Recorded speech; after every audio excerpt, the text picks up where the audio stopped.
So you're looking to hire the Dino Disco from Castle Capers. Watch closely as we show you how to set up this fantastic inflatable ahead of your child's party.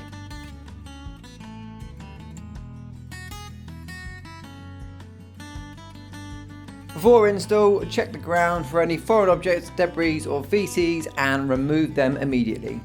Next up is to run your cable, paying close attention to keeping the cable as close to any building as possible, hidden under any mats and behind any planters to avoid any slip or trip hazards. Once you've run your cable, place your blower in position and tie your cable strap around the handle of the blower.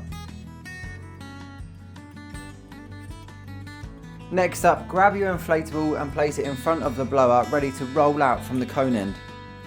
Undo your straps and start rolling. Start to unfold your material and look for any deflation zips. These must be zipped up fully and the Velcro neatly pushed down. There's 3 deflation zips on this inflatable. You will receive a box with your Dino Disco. Within the box is a disco light. This needs to be installed to the top of the Dino Disco before inflation. You'll find Velcro and a zip which needs to be undone. Carefully place the disco light in the top and strap in. Make sure that you plug the light in, re-zip fully and Velcro the top down. Once your disco light's in, it's time to attach your blower tube. Make sure your blower tube is at full length, is straight and not twisted. Fold the end over, then pull the strap tight. Also in your box you'll find a splitter cable. One end will have 2 3-pin connector sockets. Check the male part of the plug and the cable itself, and connect the male part of the splitter to the extension lead you've just installed. Then connect the female part of the splitter to the male end of the blower. And you're ready for inflation. Next up is the most important part, and that's staking your inflatable into the ground. Start hammering your stakes at a 45-degree angle until the top reaches the top of the ground.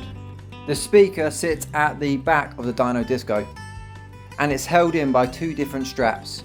You need to attach the first strap and then grab your kettle lead out of the box. This connects to one port of your 3-pin connector and the second strap is tied to keep it in place. The white cable is there to power your disco lights.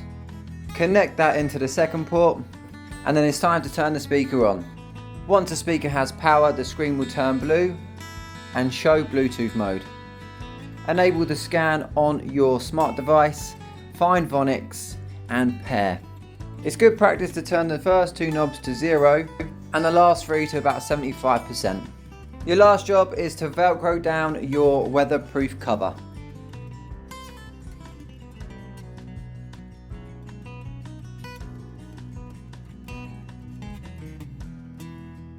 And there you have it, one fully inflated Dino Disco, fully inclusive of your disco lights and your speaker. Here you can see what the disco looks like in the dark. For that final touch, add 3 safety mats, 1 to each entrance and the 3rd to the mouth of the dyno. Once the party's finished, it's time to take down your Dino Disco. Firstly, start with your speaker and unplug all of your ancillary plugs, replacing them back into your Dino Disco box.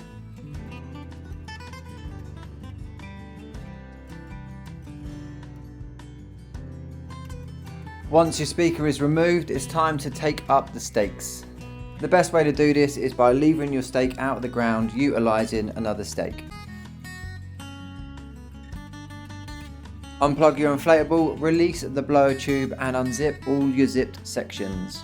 And when your inflatable is laid flat, it's time to grab your disco light. This section is the only one that needs to be zipped up again. Carefully tidy and pull the material back into place. If doing this on a wet day, please ensure clean, dry shoes. Once it's been folded into 4, grab your 2 straps and place underneath the blower end with the metal ends down. You're going to need this to strap the roll for after. Walk all the air out, or you can enlist the kids to do this, and start your roll. It's always helpful to have a buddy stamping out the air as you're rolling towards the blower end. Once you get there, fold it over and roll to finish. Once you've safely strapped the inflatable tightly, you can bring back to us at Castle Capers. Thank you for your custom.